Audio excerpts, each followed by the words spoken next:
मुरली, बस उन्हें मेरा उपहार अच्छा लगे। यदि यशोदा मैया ने आपको अपने सखा से मिलने से फिर से रोक दिया तो? इस बार चुपचाप छिपकर उनकी दृष्टि से बचकर जाऊंगा देवी पार्वती।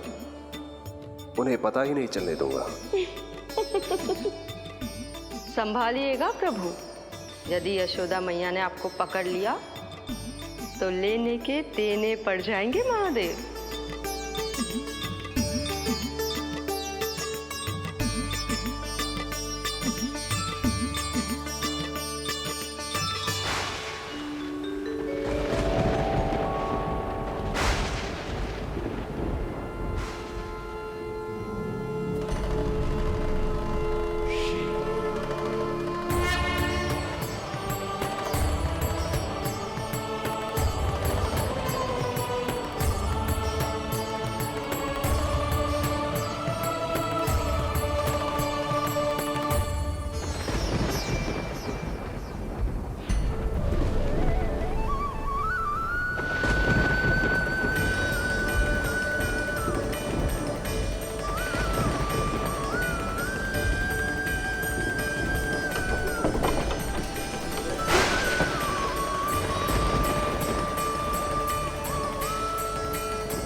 ये रहे चावल।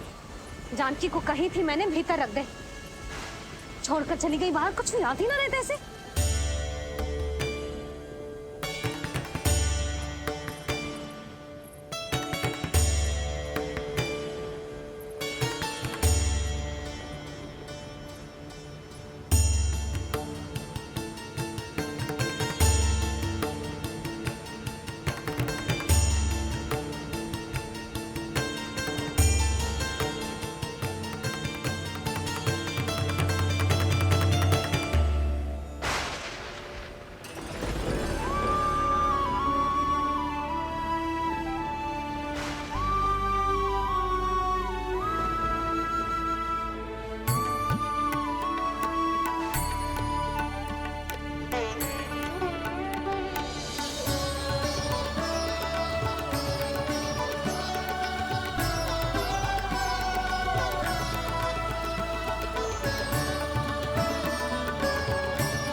कान्हा, अंगूठा निकाल दे नन्ना, नहीं तो रुक जा। मुझे ही अंगूठा निकालना पड़ेगा तेरा। पूरे वस्त्र भीग गए मेरे। कहीं मेरे कारण इसका श्वास ना बिगड़ जाए। वस्त्र बदल के आ रही है मैया।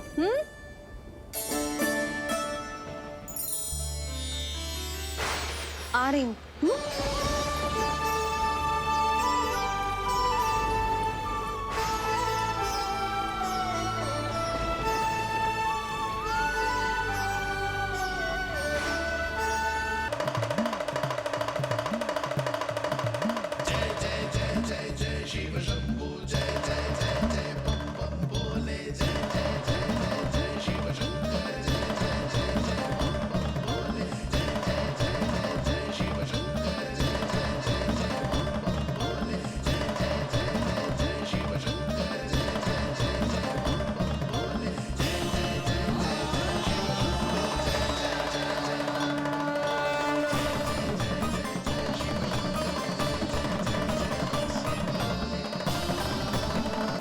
प्रसन्नता छुपाए नहीं छुप रही है महादेव।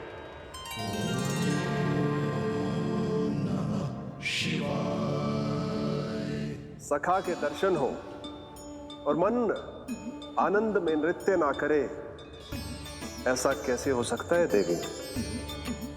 ऐसा दुर्लभ अवसर, वो भी बार बार, सबको थोड़ी ही मिलता है। मुझे चिढ़ाने का प्रयास सफल नहीं होगा महादेव। आपके सखा से फिर से भेंट करने मैं भी शीघ्र ही जाऊंगी, बल्कि मैं तो उन्हें अपने हाथों से भोग भी खिलाऊंगी। आने वाले पूर्णिमा को आपके सखा बाल कृष्ण का अन्नप्राशन संस्कार है और ऐसा आनंददायक उत्सव बिना देवी अन्नपूर्णा के संपन्न हो, ऐसा कैसे हो सकता है महादेव?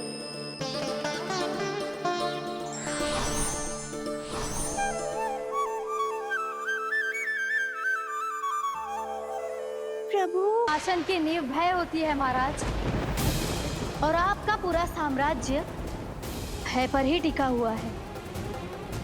यदि आप भी इस तरह से भयभीत दिखाई देंगे तो आपके साम्राज्य को डगमगाने से कोई भी नहीं रोक पाएगा। एक बार आपने ही कहा था ना कि अपनी दुर्बलता कभी किसी को मत दिखाओ।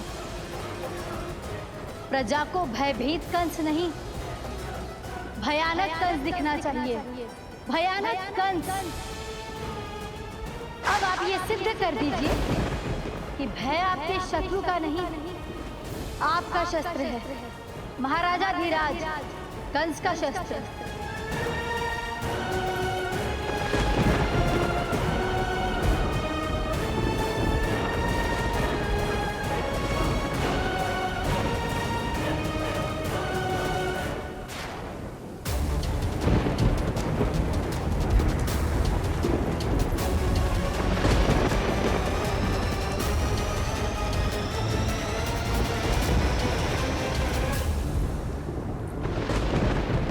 उससे क्या भयभीत होना जो स्वयं भयभीत हो? उससे क्या भयभीत होना जो स्वयं भयभीत हो? सखा, इस माया को विराम देने का समय आ गया है।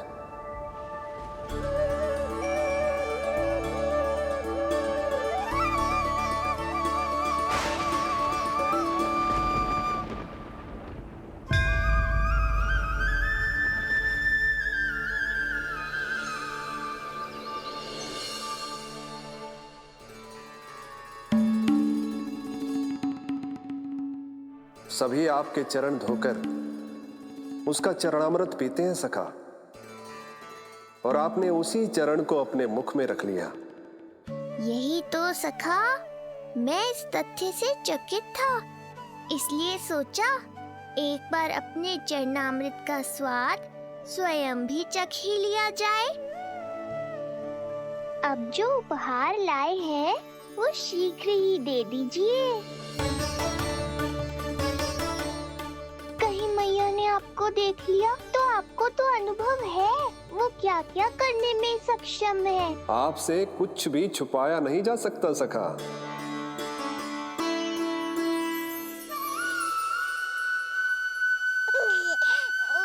इन अधरों पे पांव के अंगूठे से अधिक ये मुरली शोभा देगी सखा।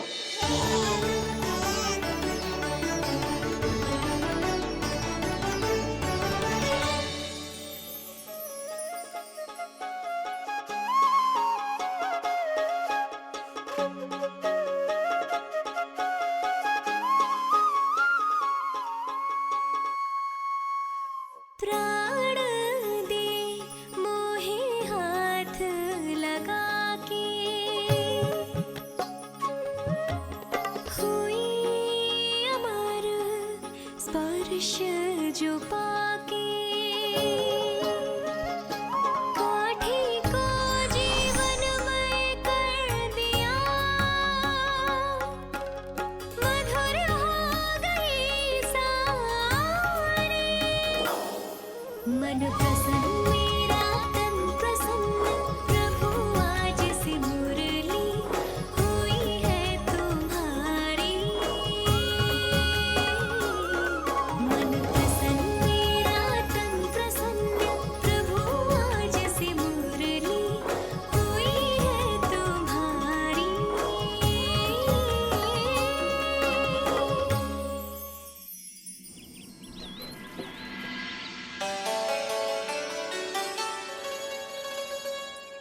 तुम्हारी भक्ति ने मेरा मन जीत लिया है मुरली। शीघ्र ही सारा संसार तुम्हें मेरे नाम से और मुझे तुम्हारे साथ से पहचानेगा।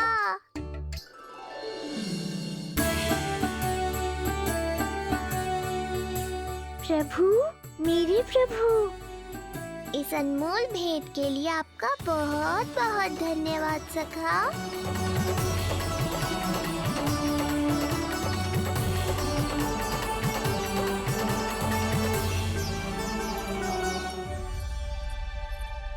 सखा, मैया।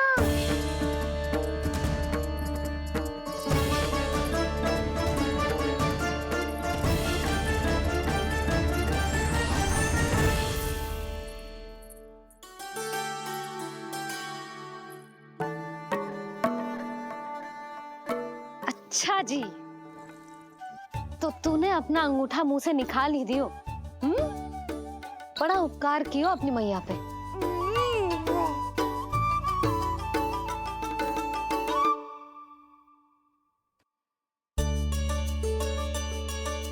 प्रभु, मैया, ऐसा मत करो। मेरी मुरली वापस दे दो मुझे। ये कहाँ से आई? मेरे सखा ने उपहार में दी है। मैंने तो सोचा भी नहीं था मैया कि मेरे अंगूठा मुंह में लेने से इतना सब कुछ हो जाएगा। तेरे मुख पे छाई ये धृष्टता की छाया साक्षी है। ये जो भी हुआ, ये तुम दोनों, उस ऋषि गर्ग और तुम्हारे उस पुत्र का किया धरा है, जिसे तुमने मुझसे छिपा रखा है। जो स्वयं दूसरों का बुरा करते हैं, उन्हें सदैव यही लगता है कि उनके पीठ के पीछे उनके विरुद्ध कोई न कोई षड्यंत्र हो रहा है। मुझे तनिक भर भयभीत देखकर इतना साहस आ गया तुझमें कि मुझे प्रत्युत्तर देगी। लगता है तुम दोनों महाराज की तलवार के वार को भूल चुके हो। स्मरण करो, इतने वर्षों में इसने एक बार भी तुम्हें छुआ तक नहीं, लेकिन अनेकों बार तुम्हारे हृदय को रक्त रंजित कर चुकी है ये। मेरी इस तलवार ने तुम दोनों की 6 संतानों का रक्त चखा है, और अब एक और संतान के रक्त में स्नान करने वाली है ये। वो संतान जो गोकुल में पल रही है। बस कंस भैया, बस बस कंस भैया, बस बस कंस भैया, बस।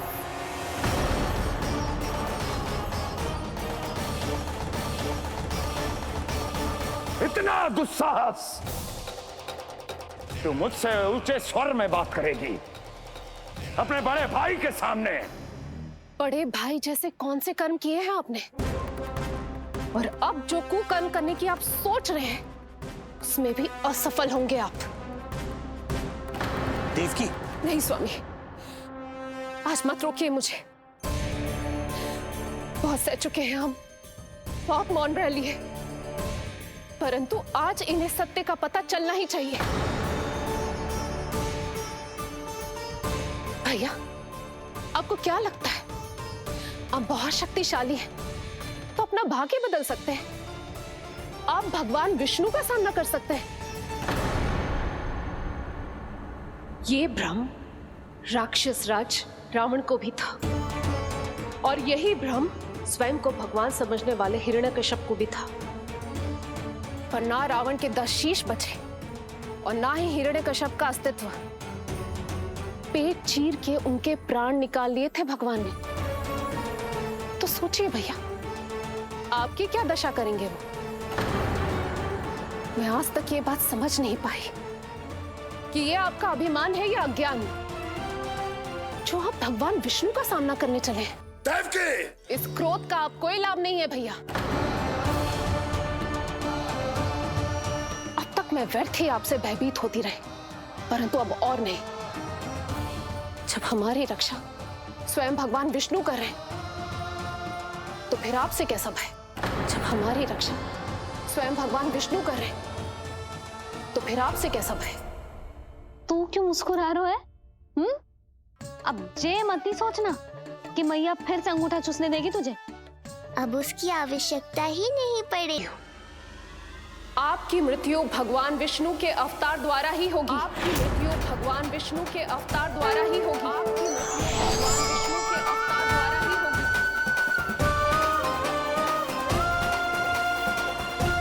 होगी। भले ही वो कहीं भी क्यों ना हो।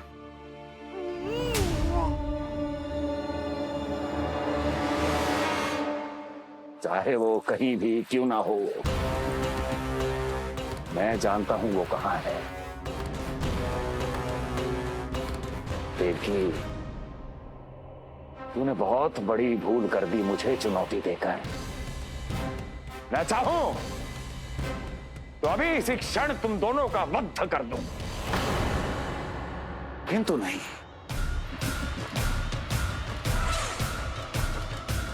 तुम्हें श्राद्ध करना बहुत प्रिय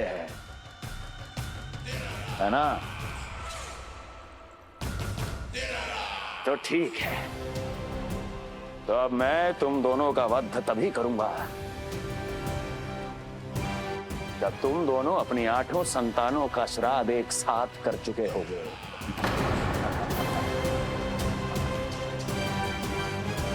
श्राद्ध की तैयारियां करो।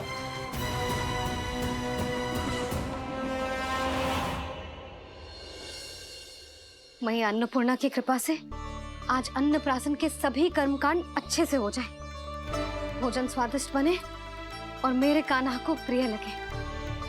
बस इतना आशीर्वाद दे दो तुलसी मैया। मैया, कहीं उसे ऐसा ना लगे कि उसकी मैया को अच्छा भोजन बनाना आता ही ना है।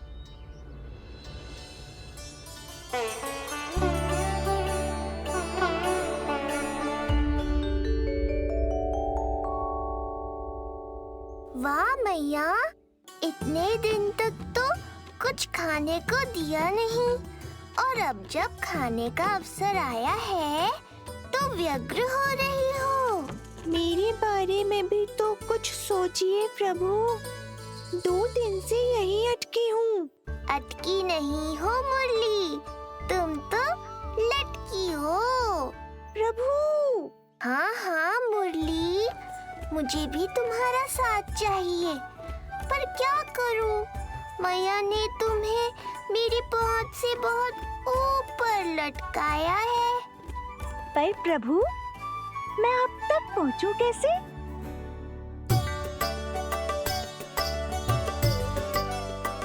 प्रभु, सोचिए मत, कुछ करिए।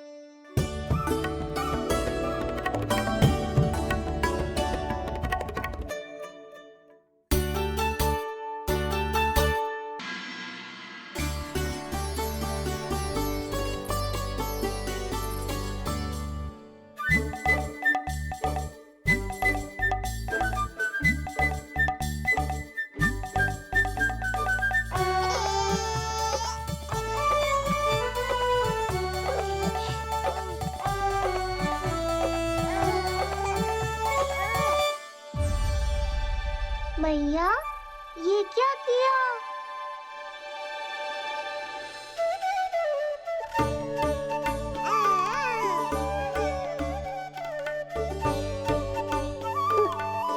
लगता है इसे माखन से अधिक ही प्रेम हो गया है।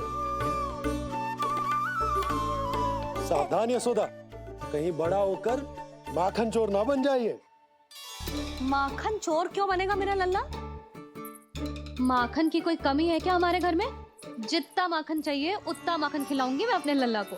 पर मैया, अभी तो थोड़ा सा भी नहीं चखा रही हो।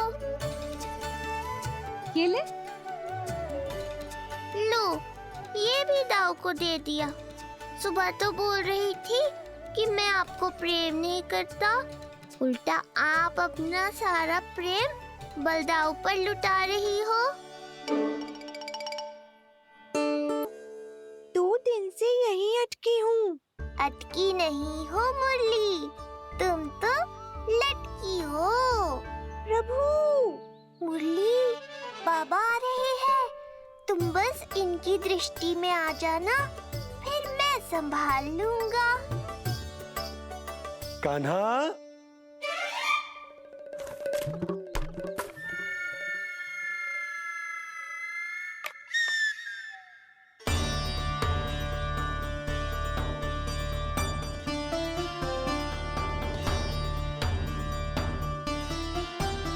ये कहां से आई?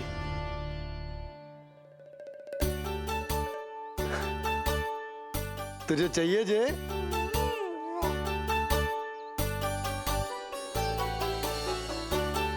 इतनी आसानी से इच्छा पूरी ना होगी तेरी कान्हा।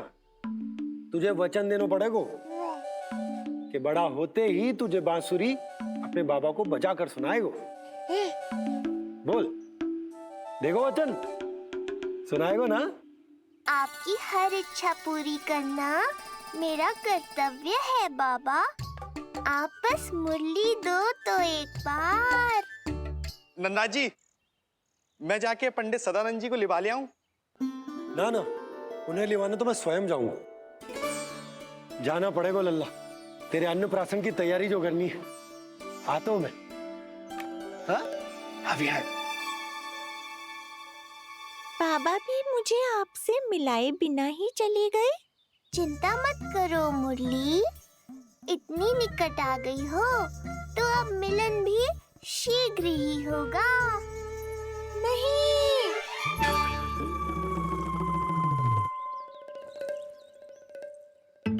जे बार बार कौन रख दे तो है तेरे पास?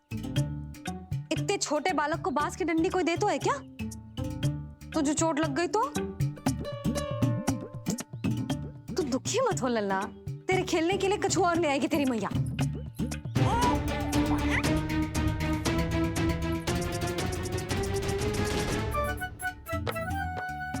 ध्यान तो अभी भी इधर ही टंगो है तेरा। क्या चाहिए तुझे?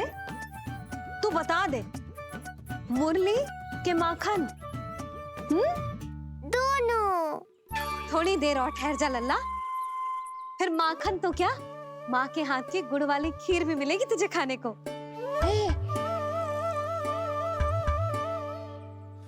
और तुझे अच्छी तो लगेगी ना?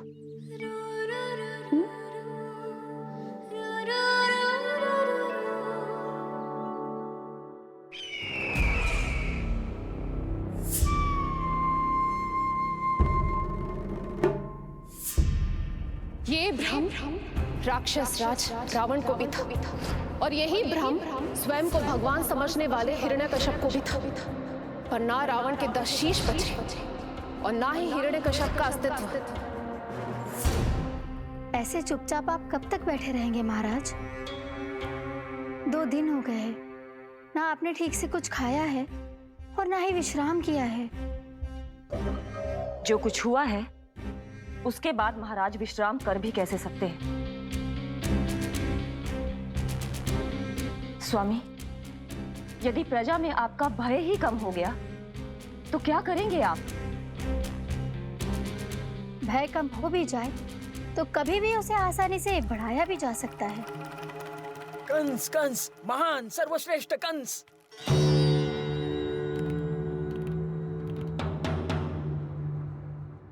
अनुचित समय पर अनुचित कक्ष में आ गया क्या मैं? स्वामी, आप इन सब से कहिए कि किसी योग्य योद्धा को ढूंढे। ये सब के सब अयोग्य हैं। आज तक एक ऐसा योद्धा नहीं खोज सके जो मेरा ये छोटा सा कार्य कर सके। पर कोई ना कोई तो अवश्य होगा महाराज, जो बिना किसी प्रश्न या शंका के आपकी हर आज्ञा मानेगा।